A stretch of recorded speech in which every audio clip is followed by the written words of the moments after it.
Assalamualaikum warahmatullahi wabarakatuh and very good morning. Today our group will present on heavy metal and my name is Fatimah Hamid and I will present on beryllium. Okay, we go to the use of beryllium. Beryllium is used in alloy with copper, optical, nickel to make gyroscope, spring and so on. Next, it used in structural material for high-speed aircraft and airspace. And it is also used in X-ray, and lastly, it's also used in nuclear reactor. Next, the toxicity of beryllium. Okay, being exposed to beryllium-containing material may develop beryllium sensitization or chronic beryllium disease. Okay, the disease can affect different tissue and organ and may cause cancer to our cells. And lastly, it can cause skin sensitization. Next. Okay, biological indicator. Beryllium create the need of beryllium evolved in immune system. The onset of the beryllium sensitization by the development of beryllium specific adaptive immune system, typically detected by our blood T cell. That's all from me. I will pass to the next person. Hi, my name is Zulaikha. Today I'm presenting about nickel. Okay, what is nickel? It is a transition metal that can be found in the crust of the earth. Okay, the use of nickel is manufactured for use in production such as alloys, steel manufacturing, electroplating, batteries, electronics, and other chemical uses. Okay, the use of nickel like engine turbine, rocket engine, stainless steel utensil, nickel silver coin, electroplating, and nickel cadmium battery. Okay, and then the toxicity, health effect. With too much of nickel, what can impact to our human body? Of course, nose cancer, larynx cancer, prostate cancer, sickness and dizziness, lung embolism, respiratory failure, birth defect, asthma, and chronic bronchitis. And then the last one is biological indicators or biomarkers of metal exposure. Can be differentiated of nickel to three things: urine test, blood test, and patch testing. Urine test to see the urine concentration, blood test to see will do the blood count, CBC, and patch testing to determine the allergic. Hello, my name is Nurul Yusni with Suhaimi, and I will be presenting on cadmium. So, what is cadmium? Cadmium is a heavy metal of considerable toxicity with destructive impact on most of the organ system. So the use of cadmium, the major use in batteries, especially rechargeable nickel cadmium. The second one is used in alloy for bearing. The third one used in television, and the third one is used in electroplating. Moving on to the toxicity, the chief organ of toxic impact in the human is the kidney. The second one, impair vitamin D metabolism in the kidney with deleterious impact on bone will cause osteomalacia. The third one, stimulation of fibroblast growth factor 23, which induce phosphaturia and decrease phosphate uptake, leading to osteomalacia. And the fourth one, affect the cardiovascular system in several ways. And moving on to the biological indicator, there are three, which is blood cadmium, cadmium in urine, and cadmium in feces. Blood cadmium level do increase with exposure, where the increase mainly reflect on recent exposure. The second one is cadmium in urine. Most cadmium is reabsorbed in the proximal tubule, and tubular damage may cause the increased excretion observed. And the last one is cadmium in feces. People living in cadmium polluted area excreted significantly more cadmium in feces than in control population. That's all from me. Thank you. Hi, I'm Shaheera. So the widespread use of lead has led to contamination of environment, primarily the soil and water, and exposure of human to lead.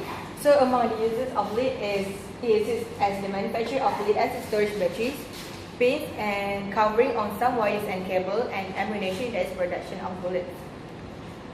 So the lead will interfere with number of body function if being exposed in high level, affecting central nervous system, hematopoietic, hepatic, and renal system, mainly the possible tubule. Young children are more prone to can cause and cell parting in your children if being exposed in high level. Besides, the exposure of lead can be transferred to fetus during pregnancy if the mother are being exposed to lead. So the potential biomarker for lead poisoning is by doing the blood smear to detect the basophilic stapling of red blood cell, and by doing the UFME to observe the abnormal excretion of glucose, phosphate and amino acids in the urine. Hanim binti Sukri. Today I will talk about arsenic. Arsenic can be found in the groundwater as a result of weathering of rock and soil. The uses of arsenic is wood preservation and pesticide. Arsenic is well known for the ability to kill fungal, bacteria and pesticide. Arsenic toxicity. The source of toxicity is from contaminated drinking water, seafood, geological source, mining, smelting, agriculture. The effect of acute toxicity can lead to diarrhea, vomiting, clotting, abdominal pain. However, for chronic toxicity can cause arsenic to accumulate in the organs such as heart, kidney, lung and nervous system. The biological indicator of metal exposure can be found in the urine and blood. They provide information on the recent exposure. By consuming contaminated seafood and water, the level of arsenic in the urine can be increased rapidly. However, it is invalid for total arsenic exposure because it can be rapidly excreted through urine. And the hair and nails are the most suitable indicator for total arsenic exposure. Arsenic deposited in nails and hair after 2 weeks. That's all. It's Noor Atikah and I will proceed with mercury. Mercury is a heavy metal that is known for its toxicity. It was commonly used in batteries, lights, barometers, thermometers, and also dental amalgam. Mercury toxicity exposure to humans. The sources are from our basic of mercury from the dental amalgam, ingestion of contaminated fish, or occupational exposure. Mercury in all forms can poison the cellular function by altering the tertiary and quaternary structure of protein and by binding the bisulfohydryl and selenohydryl groups. Mercury also can easily pass the blood-brain barrier and accumulates in the brain. So, the central nervous system are the most affected due to mercury toxicity. It can impair the functions of the CNS and leads to the sensory and motor nerve defects. In severe cases, it can lead to blindness, deafness, and also coma. Next. Biological indicator of mercury is mercury in urine, which is mostly used. Mercury, the value calculated were found to be well correlated with the environmental concentration. However, the indicator does not reflect the dose in the critical organs such as the central nervous system.